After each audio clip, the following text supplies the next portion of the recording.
We are Lauren and Sophia from Leaf Supply, an indoor plant and botanical wear delivery service based in Sydney. We're also the author of a few books, Leaf Supply, Indoor Jungle and Plantopedia. We are absolutely honoured and thrilled to be here talking to you as part of the TEDx Discovery Sessions. We're going to be chatting all things houseplants, a bit of a 101 guide. Yeah, absolutely.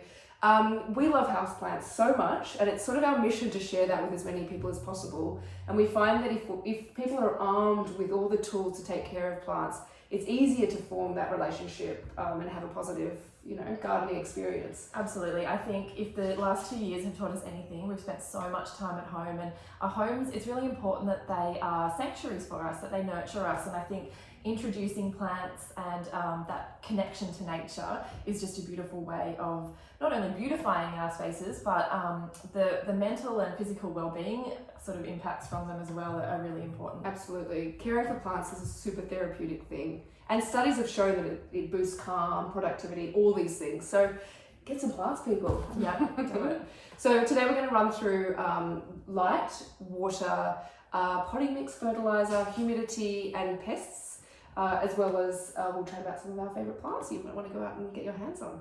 Yeah, so maybe to start with, I think it's important to sort of note that all plants are outdoor plants. That's the reality, that's where they grow. So the ones that we talk about as being indoor plants are those whose sort of natural environment we can mimic as closely as possible inside our spaces. So getting the light requirements right, getting their watering schedules right, and noting that they have to rely on us when we bring them inside for all of their care. So we need It's a big responsibility. It is, yeah. A lot of plants we call easy care, but they still need that level of effort from us. Yeah. But it's a good reminder of the importance of being close to nature and caring for our environment, sort of a daily reminder of that. So absolutely. So probably to start with, assessing your space is a really good place to start. So it's all well and good to fall in love with a plant on Instagram or in a magazine, but if it's a plant that doesn't suit the conditions in your space, it's not going to end well.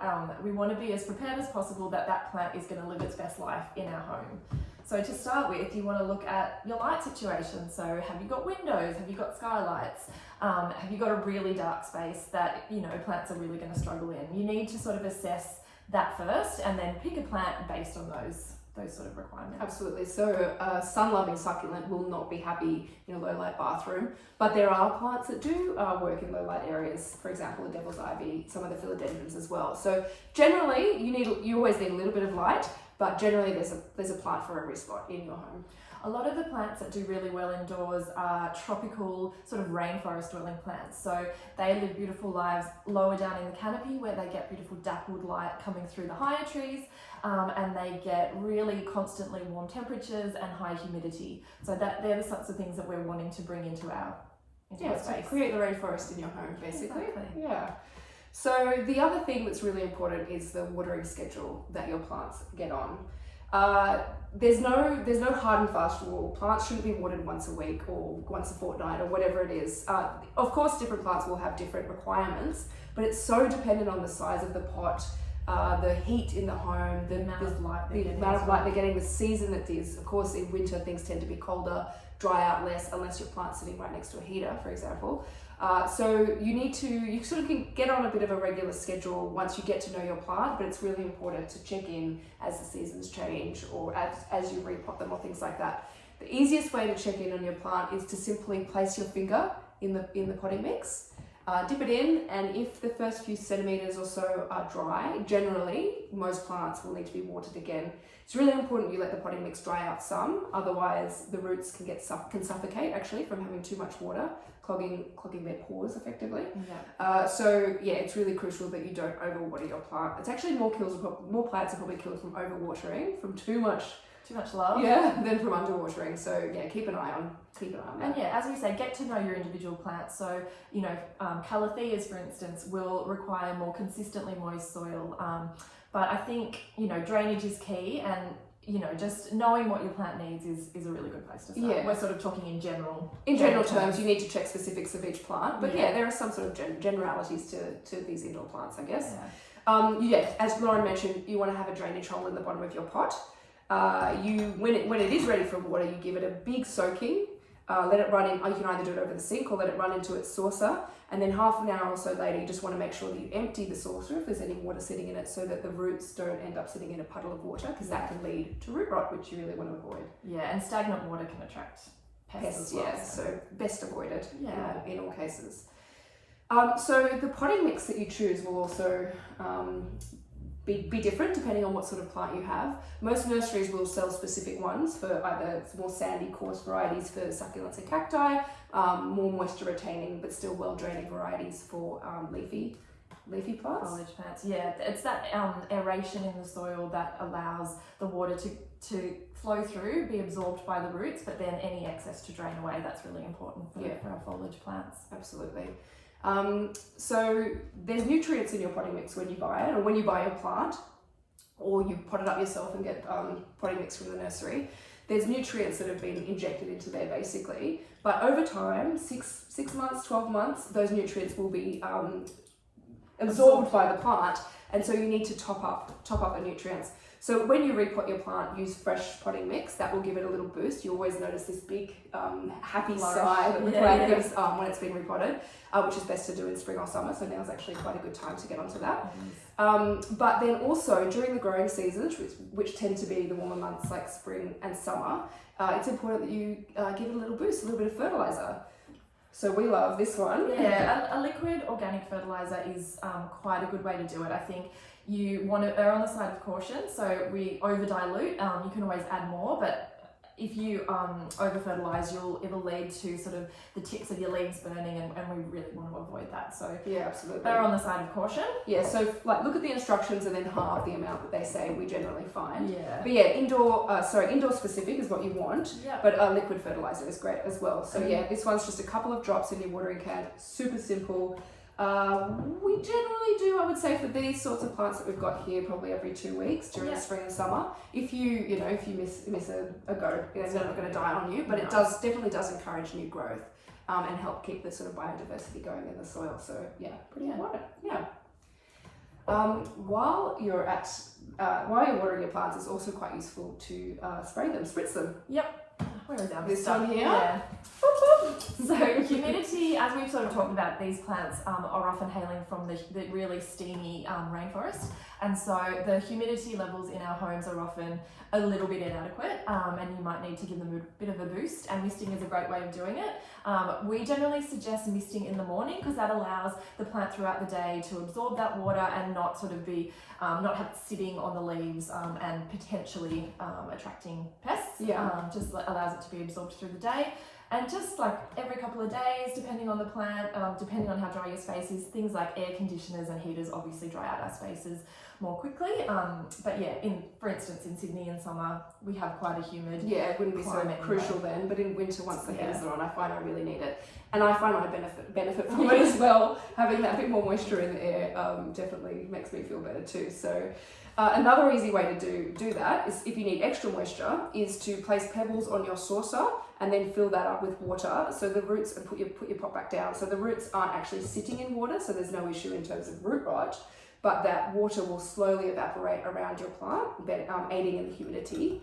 The other thing you can do is group plants together, and that sort of creates a little microclimate that they tend to keep the humidity in amongst themselves. And when you group plants together, grouping them with like-minded sort of plants that need similar care, requirements, that can really help you as well, because you can sort of water all of those ones at the same time, or be checking in. Just makes life a little bit easier. Yeah, and they look really beautiful grouped together. I mean, a sort of a single hero plant in a room is beautiful too, but creating this kind of jungle of all the different heights and textures and the beautiful hand-made pots, all the different colours of those is a really nice aesthetic as well. Absolutely. Yeah. So if you have any really special plants that will probably be living their best life in a greenhouse, you can invest in a humidifier if you want to go hardcore. Yeah, go the whole hog. Yeah, exactly. If you spend a fortune on a collector's anthurium, you might want to invest in you don't want that dying on you. Yeah.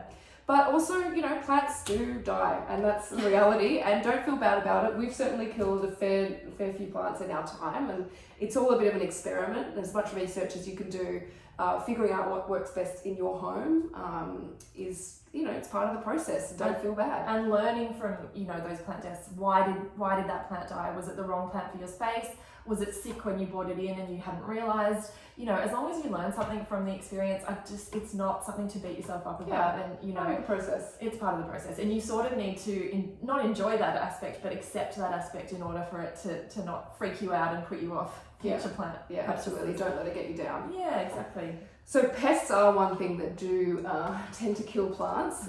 They tend to attack plants that are in a less than healthy state. A vulnerable plant is more likely to attract pests. So doing all of the things we've just explained, having the right watering schedule, the right light requirements will help you avoid pests, hopefully. But sometimes they come in from the nursery. It's just a reality of plant life that these pests love them. And sometimes they're really tricky to see. And so, you don't even notice them until they've sort of taken hold. So that's why it's also crucial to just check in on your plant really regularly. So once a week or so, I would probably have a little look-see. And pests tend to hide in all the little nooks and crevices, so they are a little bit, they're not usually obvious to begin with. If your plant is fading a bit, it might be, it might have a sucking insect that's taking all the nutrients from it, so that can be a sign, but I think it's better to get to it before it gets to that point. Absolutely, nip it in the bud before it takes hold. And if you do discover pests on your plants, you want to probably take that plant away, sort of quarantine it from the rest of your collection, because they have a tendency to spread, obviously. So taking it away, dealing with the issue, and that could mean rinsing the leaves off using a solution of a very diluted soapy water solution just to wipe the leaves down.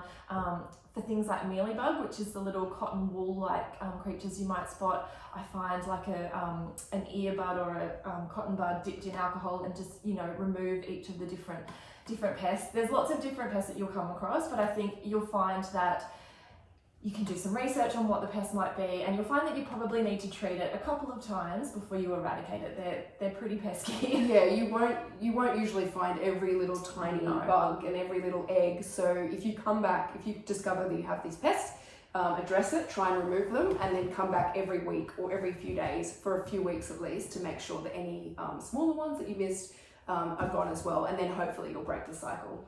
And if it comes down to it, if the plant is too far gone, as sad as it is, it's sometimes better to sacrifice that sick plant than risk it sort of running rampant through the rest of your indoor jungle. Carefully pop it in your green bin so you don't shake off the pests as you take it. And wash the pot thoroughly in warm soapy water. Yeah, exactly, before you reuse it. It's probably even better to leave it out in the sun for a few days at least before you reuse it. Yeah, definitely. So the other thing to help avoid pests is to remove any dead leaves as they appear. So in the natural cycle of plants, we often get people panicked emailing us or getting in touch in our DM saying, "My leaf is yellow, what's wrong?" It's part of the natural cycle. As new leaves appear, old ones will die. The older, smaller leaves around the base of the plant are the oldest ones, and they'll drop off in yellow and die as part of the natural life cycle. Doesn't mean you've done anything wrong. It's just how these guys work. Yeah. So, but if they are yellowing, you do want to remove them because they can break off and rot in the soil, and that can attract pests. So you want to take the plant at the base of the stem. Sorry, the leaf at the base of the stem with a sharp pair of secateurs and get rid of that. Pop it in your green bin.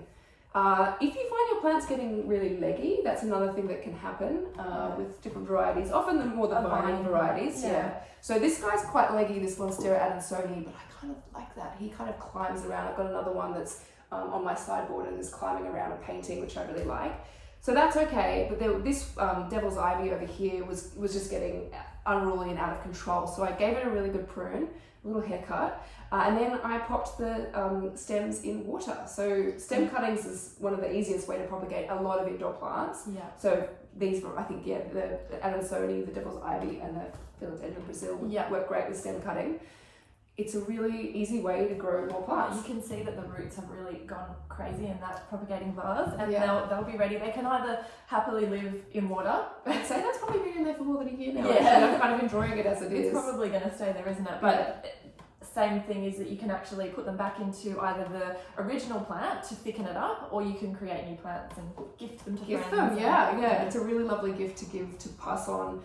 I have this variegated syngonium that Lauren gave me as a gift. I think it was when we completed the manuscript for I think Planetopedia. so, yeah. It was a bit of a, it was a bit of a congratulatory gift for doing that. Yeah. And I was explaining to my partner, be really careful. This plant, you know, is incredibly precious. And I snapped off the tip of it like an idiot. So I popped it in a bit of water and I waited for the roots to appear. It's probably 6 weeks or so. And then once they had, I popped it in soil. You can often prop them straight into soil, but I quite enjoy watching the roots appear. And it's also, sure. I think it's for easier, particularly for a novice, it's probably a little bit better to have that that root system already slightly established. It can sort of help spur on the plant to take off in the soil. Yeah. So then pop it up in a pot, and then you've got a whole new plant. So A very cheap way to extend your collection. Absolutely. Yeah.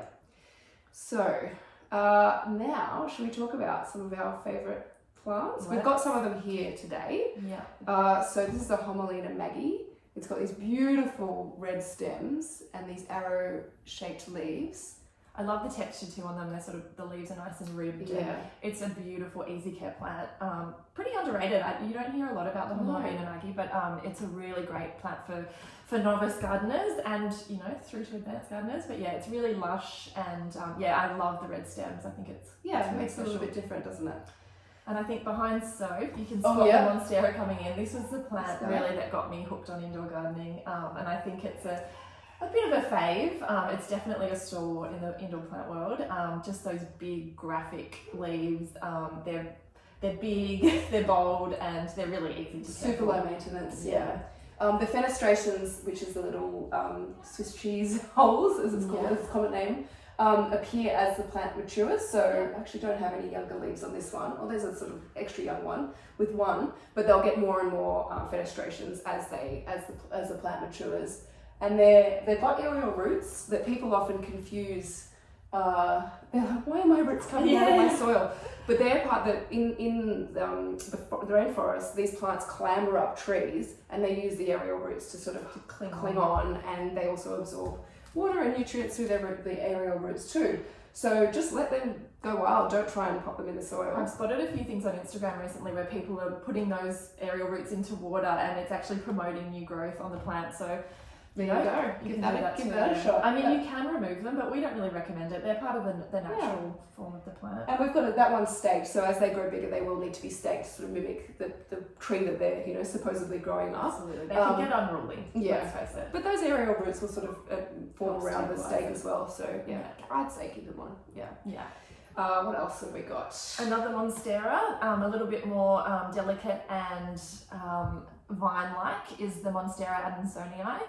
So for those who love that graphic look of the Monstera but have a little bit more limited in their space, these are perfect. They look great trailing from bookshelves or trained over paintings and whatnot.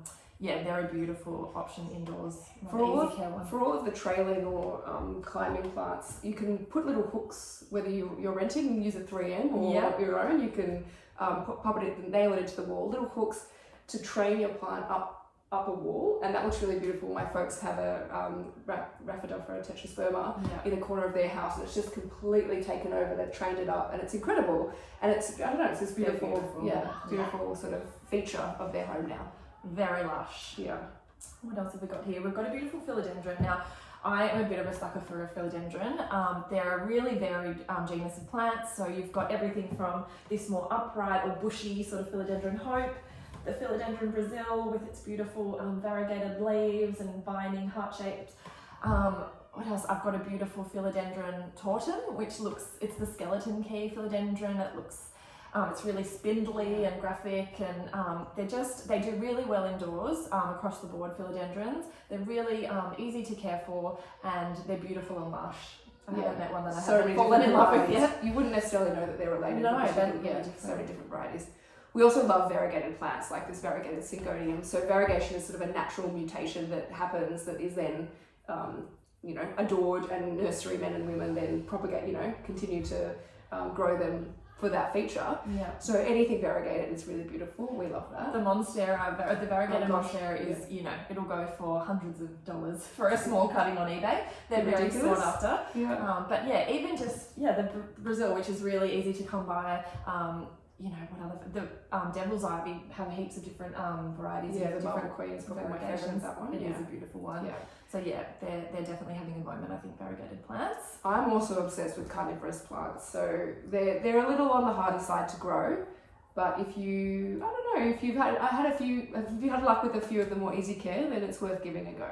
That's it. Well, as you build your confidence in Yeah. your plants, why not experiment with a few that are a little bit more tricky? Yeah. And one thing we also wanted to highlight is that there's this sort of trend at the moment for these perfect plants, perfect leaves.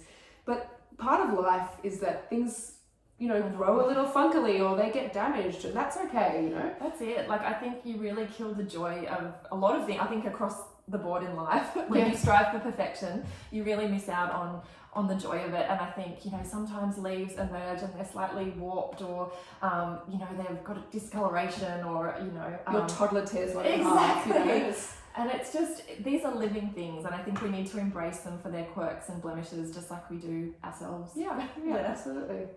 So getting inspiration for your garden at home is part of the fun, right? So we regularly visit the Royal Sydney Botanic Garden.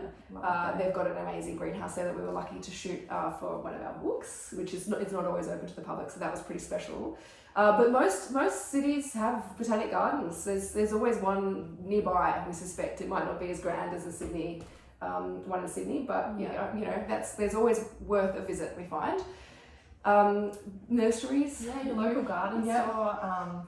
I mean, plant books. Yes. Online, there's some great resources. Yeah, obviously Pinterest and you know, online magazines and all of that sort of stuff. But Instagram is a massive one for us. We've found a pretty amazing community on Instagram. The plant community on Instagram is incredible. Yeah, really generous with their knowledge, and also just inspire, you know, the images of seeing the way people keep plants in their own homes and in other spaces is really inspiring. Yeah, plant people are generally really lovely They're people. So yeah.